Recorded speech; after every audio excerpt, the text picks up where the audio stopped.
నమస్తే. ఇన్నాళ్ళు నన్ను సపోర్ట్ చేస్తూ, ఎంకరేజ్ చేస్తూ మీ ప్రేమని నాకు అందిస్తున్న ప్రతి ఒక్కరికి కృతజ్ఞతలు. అలాగే ఈ వీడియో కూడా ఖచ్చితంగా మీకు ఉపయోగపడుతుంది. లైక్, షేర్ అండ్ సబ్స్క్రైబ్ చేసి మీ సపోర్ట్‌ని నాకు అందించండి. అలాగే ఈ వీడియో పట్ల మీకున్న అభిప్రాయాన్ని కామెంట్ సెక్షన్‌లో కామెంట్ చేసి తెలియజేయండి. ఇప్పుడు వీడియోని చూద్దాం. నమస్తే. Welcome to our channel. నేను పద్మిని. ప్రస్తుతం మనతో పాటు ప్రముఖ ఆధ్యాత్మికవేత్త, ఆస్ట్రోన్యూమరాలజిస్ట్, ఎనర్జీ వాస్తు స్పెషలిస్ట్, శ్రీ విద్య ఉపాసకులు శ్రీమతి జయప్రద గారు మనతో పాటు ఉన్నారు. మాట్లాడదాం. నమస్కారం అండి. నమస్తే అమ్మా. శ్రీమాత్రే నమః. క్షేత్రదర్శిని అనే ప్రత్యేక కార్యక్రమం ద్వారా ఏ గ్రహాలు మన జాతకంలో ఒకవేళ బాగోకపోతే ఏం చేసుకోవాలి, బాగున్నప్పుడు ఎలాంటి లక్షణాలతో ఉంటారు, ఒకవేళ జాతకం లేని వాళ్ళకైతే డెఫినెట్ గా ఇది అర్థమవుతుంది వీడియో ఒక్కసారి చూస్తే. ఇప్పుడు మాట్లాడుకోబోయేటటువంటి గ్రహం కుజుడు. డెఫినెట్ గా కుజుడు అనే అనే గ్రహానికి ఎన్ని పోర్ట్ఫోలియోస్ ఉన్నాయో మనందరికీ తెలిసిందే. బాబాయ్ లైఫ్ లో చాలా చాలా రోల్ ని ప్లే చేస్తూ ఉంటారు కుజ భగవానుడు. మరి కుజుడి యొక్క అనుగ్రహం ఉన్న జాతకులు ఎలా ఉంటారు, అనుగ్రహం లేని జాతకులు ఎలా ఉంటారు, ఏ ఏ క్షేత్రాలని దర్శిస్తే కనుక ఆయన అనుగ్రహం పరిపూర్ణంగా వస్తుంది, ఒక్కసారి మీ ద్వారా. తప్పకుండా కుజుడు ఖచ్చితంగా జాతకంలో యోగించాలి, లేకపోతే చాలా ఇబ్బందులు.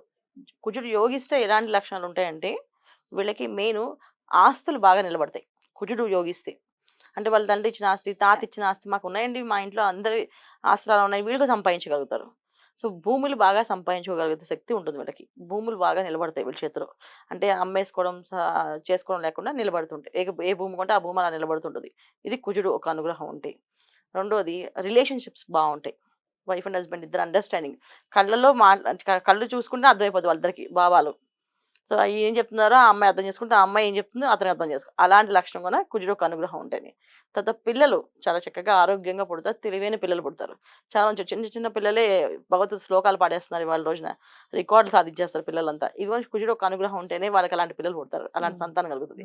చిన్న పిల్లాడే మన ఏదో రికార్డ్ సాధించారు, గిన్నెస్ బుక్ రికార్డ్ సాధించాడు, నా హరినామ స్మరణ చేసేస్తున్నాడు, నారాయణ స్మరణ చేసేస్తున్నాడు, చదువుతున్నాడు. ఇలాంటి విషయాలన్నీ వింటుంటే మనం ఆశ్చర్యపడుతుంటాం. ఇలాంటి ఆశ్చర్యాలు కలిగించేది ఎంత అంటే వాళ్ళకి ఒక కుజుడు ఒక అనుగ్రహం ఉంటే వాళ్ళకి అలాంటి పిల్లలు సంతానం కలుగుతుంది. తర్వాత చాలా మందికి ఏంటంటే కుజుడు అనుగ్రహం బాగుంటే ఎంత బ్రహ్మాండంగా లైఫ్ అంటే వీళ్ళకి ధనము 10 రూపాయలు పెట్టుబడి పెట్టి లక్షలు సంపాదించగలుగుతారు చాలా ఈజీగా. ఎలాగంటే వీళ్ళు ఒక బిజినెస్ ల్యాండ్ డీల్ లాగా చిన్నది, జస్ట్ ఫ్రెండ్షిప్ గా మాట్లాడకుండా, మీరు మాట్లాడారు కనుక మీ పర్సెంటేజ్ మీకు ఇచ్చేస్తాం, వీళ్ళు అడగట్లేదు, మీకు ఇచ్చేస్తాం ఈ పర్సెంటేజ్ అని చెప్పి పర్సెంటేజ్ ఇస్తే, ఆ పర్సెంటేజ్ వచ్చింది కదా అని చెప్పి వీళ్ళు ఒక చిన్న ఆఫీస్ పెట్టారంటే ఆ ఆఫీస్ పెద్ద పెద్ద లక్షలు సంపాదించే కోట్ల రూపాయలు వెళ్ళిపోతుంది. ఇలాంటి అవకాశం కుజుడు ఒక అనుగ్రహం ఉంటేనే జరుగుతుంది. ఎందుకంటే అది భాగ్యాధిపతి ఆయన అంటారు జనరల్ గా, ధనకారకుడు కూడా ఆయన. కుజుడు ఒక అనుగ్రహం ఉంటే ఏంటంటే బంగారం చాలా మందికి నిలబడుతుంది. చాలా మంది బంగారం కొంటే అమ్మేస్తుంటాం, తాకడ పెట్టేస్తుంటాం అంటారు. సో కుజుడు అనుగ్రహం లేకపోతే అలా జరుగుతాయి. సో చాలా మంది ఒక ఆశ కొండ మొదలుపెట్టి ప్రతి శుక్రవారం నేను కొండ మొదలుపెట్టానండి, నేను ఇప్పుడు 1 తులం 2 తులాలు కూడా కొనేస్తాను అని చెప్పి అంటారు. ఇలా చిన్న చిన్న అమౌంట్లు పెట్టి ఇది బంగారం కోసం అని పెడితే ఆ బంగారం వాళ్ళకి లాభంగా మారే అవకాశం కూడా కుజు భగవాన్ ఒక అనుగ్రహం ఉంటే జరుగుతుంది. సో వీళ్ళు మెయిన్ అన్నిట్లో ఏంటంటే మెయిన్ వీళ్ళ మాట చెల్లుతుంది ఒక్కసారి చెప్తే. సో ఏ విషయమైనా సరే ఒక చండ శాసనంలో అని అనుకోవచ్చు, కానీ కాకపోతే ఏంటంటే చండశాసనం అయినా సరే ప్రేమ ఎక్కువ ఉంటుంది అందరికి. వాళ్ళు చెప్పినా సరే గట్టిగా చెప్పినా మనకి ఎందుకో వాళ్ళు చెప్పింది కరెక్ట్ అనిపిస్తుంది అని చెప్పి ఇంట్లో అందరూ వాళ్ళని ఫాలో అవుతారు. సో మొత్తం కుటుంబాల్లో అన్ని కలిసి ఉండడం, అన్ని కుటుంబాల రిలేషన్స్ కట్ అవ్వకుండా ఒక చిన్న అప్పుడు తాతయ్య, అమ్మమ్మ, నాయనమ్మ, మావయ్యలు, పిన్నులు అందరు కలిసి రావడం, ఉండడం, సంతోషంగా మాట్లాడుకోవడం, ఇవన్నీ కూడా కుజుడు ఒక అనుగ్రహం ఉంటేనే జరుగుతాయి. కుజుడు అనుగ్రహం లేకపోతే ఏ రిలేషన్స్ ఉండవు. ఆయన అనుగ్రహం ఉంటేనే అన్ని రిలేషన్స్ కలిసి ఉంటాయి. ఇలాంటివన్నీ కూడా ప్లస్ పాయింట్స్. కుజుడు అనుగ్రహం లేకపోతే నెగిటివ్స్. సో ఆయన అనుగ్రహం లేకపోతే ఫస్ట్ ఆఫ్ ఆల్ వీళ్ళని ఒక మూర్ఖుల కింద లెక్కేస్తారు. మనం మొండివాడండి బాబు, వినడు, వాదిస్తూనే ఉంటాడు, అస్సలు ఏం చెప్పని చేయడు, ఒక పూజ చేయరా చేయడు, ఒక దండం పెట్టమంటే ఎందుకు పెట్టాలి, పెట్టకపోతే దేవుడు కూడా అని అడుగుతాడు రివర్స్ లో అని చెప్పే లక్షణాలు ఉన్నాయి చూడండి. ఇవన్నీ కుజుడు బాగాలేకపోతే. చాలా మందికి వివాహం ఆలస్యం కుజుడు బాగాలేకపోతే, సంతానం ఆలస్యం కుజుడు బాగాలేకపోతే, భార్యాభర్తల మధ్య సమస్యలు కుజుడు బాగాలేకపోవడమే. అన్ని పోర్ట్ఫోలియోస్ చాలా ఉన్నాయి. సో ధనం నిలబడదు, చేతిలో డబ్బులు వచ్చినట్టు కట్ అయిపోతుంటాయి. తర్వాత వీళ్ళు ఏది మాట్లాడినా తప్పుగా అర్థం చేసుకుని ఎదుటి వాళ్ళ రిలేషన్స్ కట్ చేసేసుకుంటారు. మిస్అండర్స్టాండింగ్స్ ఎక్కువ రావడానికి కారణం కూడా కుజుడు బాగాలేకపోవడం వల్ల. చూడండి, అన్ని సేవ చేసుకుని సర్వీస్ అంతా చేయించుకొని లాస్ట్ లో ఏదో ఒక మాట అడిందని ఆ మాట పట్టుకొని అందరు కలిపి వాళ్ళని వెలేస్తుంటారు. మీరు ఆ రోజు ఆ మాట అందుకే మీతో మాట్లాడలేదు అని చెప్పేసి అది సేవ అంతా పోతుంది. ఆ ఒక్క మాట పాపం వీళ్ళని రిలేషన్స్ కట్ అవుతాయి. ఇలాంటివన్నీ కూడా కుజుడు అనుగ్రహం లేకపోవడం వల్ల. తర్వాత చాలా మంది స్థలాలు నిలబడవు, కొందామన్నా కొనుక్కోలేరు, ఒకరు ఉన్న స్థలాన్ని అమ్ముకోలేరు, డబ్బులు చేతులు ఉండవు, బంగారం నిలబడదు, బంగారం తాకట్లోకి వెళ్ళిపోతుంది. బంగారం తెచ్చుకున్నా అది ప్ర- వడ్డీ పెరిగి దానికి కట్టాలి. వడ్డీ కట్టాలి. చాలా మంది బంగారం తీసుకెళ్ళి తాకట్టు పెట్టి మళ్ళీ విడిపించుకుందాం అనుకుంటారు. విడిపించుకోవడం అవ్వదు. దానికి కూడా మళ్ళీ వీళ్ళు ఆ బంగారానికి కూడా వడ్డీ కట్టాల్సి వస్తుంది. అరే. ఇలాంటి ఇబ్బందులు పడ్డానికి ఇంకా మెయిన్ ఏంటంటే అన్నిటికంటే కదా పిల్లలు మాట వినరు కుజుడు బాగాలేకపోతే. చాలా మంది పేరెంట్స్ ఇక్కడ ఉంటారు, పిల్లలు ఎక్కడో ఉంటారు. పాపం వీళ్ళు ఒక్కసారి రండిరా, ఒకసారి మాట్లాడండిరా అని చెప్పి అంటే వినరు. అండ్ వీళ్ళకి సమాధానం చెప్పి ఎదురు సమాధానం చెప్పి వీళ్ళు బాధ పెట్టే వాళ్ళే పిల్లలు కూడా. సో ఇలాంటి లక్షణాలన్నీ కూడా కుజుడు బాగాలేకపోతే జరుగుతాయన్న. సో కుటుంబాల్లో కలహాలు రావడానికి కారణం కుజుడే. మరి ఎట్లా అండి పరిహారం ఏం చేసుకోవచ్చు? ఏ క్షేత్రాన్ని దర్శించవచ్చు? తప్పకుండా పరిహారం ఏంటంటే వీళ్ళు చేసుకోవాలి, జాతకాన్ని చూపించుకోవాలి. జాతకం ఉన్న వాళ్ళు, లేని వాళ్ళు మాత్రం చేయాల్సిన పరిహారం ఏంటంటే మంగళవారం వీళ్ళు మౌనంగా ఉండాలి. డే అంతానా? డే అంతా మౌనంగా ఉండాలి. ఆ రోజు ఎవరితోటి మాట్లాడకూడదు. మాట్లాడకుండా సైలెంట్ గా, అంటే మాట్లాడి ఏదైనా అవసరమైతే అన్నం తింటారు బాగు చేస్తా అని చెప్పొచ్చు, కాబట్టి మిగతా మాట్లాడకూడదు. మాటలే వృత్తిగా ఉన్న వాళ్ళు, ఇప్పుడు నాలాంటి వాళ్ళు అవ్వచ్చు, ఏదైనా షాప్ లో పనిచేసే వాళ్ళు అవ్వచ్చు, అసలు మాటతో అప్పుడు ఆ రోజు వృత్తిగా ఉంటే వృత్తిగా ఉన్న వాళ్ళు ఏం చేస్తుంటే సెలవు మంగళవారం రోజు పెట్టుకోవచ్చా అని ఆహా. అడగచ్చు. ఓకే. ఎందుకంటే కుజుడు ఒక అనుగ్రహం కలగాలి అంటే మంగళవారం మౌనంగా ఉండి, స్వామి మా జీవితాన్ని కొంచెం దారిలో పెట్టు, నీ కోసం మేము మౌనంగా ఉంటున్నాం అని ఆయన్ని అంటే పొగిడితే పడతాడు కుజుడు. అవునా? అదే చూడండి, కుజుడు అనుగ్రహం ఉన్నవాళ్ళు, సార్ మీరు మీరు మాకు దేవుడండి, మీరు ఏదైనా హెల్ప్ చేసి పెట్టండి అంటే సరే ఏదో చేద్దాంలే కరిగిపోతారా? కరిగిపోయి చేస్తాలే అంటారు. మాట కటుగా ఉంటుంది, మనసు మెత్తగా ఉంటుంది Okay. కుజుడు అనుగ్రహం ఉంటే. Okay. కుజుడు అనుగ్రహం లేదనుకో, మాట మనసుగా ఉన్నా, మాట గట్టిగా ఉన్నా, మనసు మెత్తగా ఉన్నా, డబ్బులు ఉండవు వాళ్ళ దగ్గర ఇవ్వడానికి.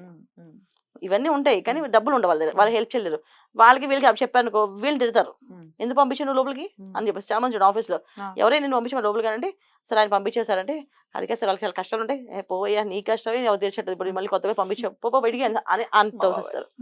ఇది మెయిన్. సో అందుకని మంగళవారం ఆయన నమస్కారం చేసి మౌనంగా ఉండడానికి ప్రయత్నం చేయాలి.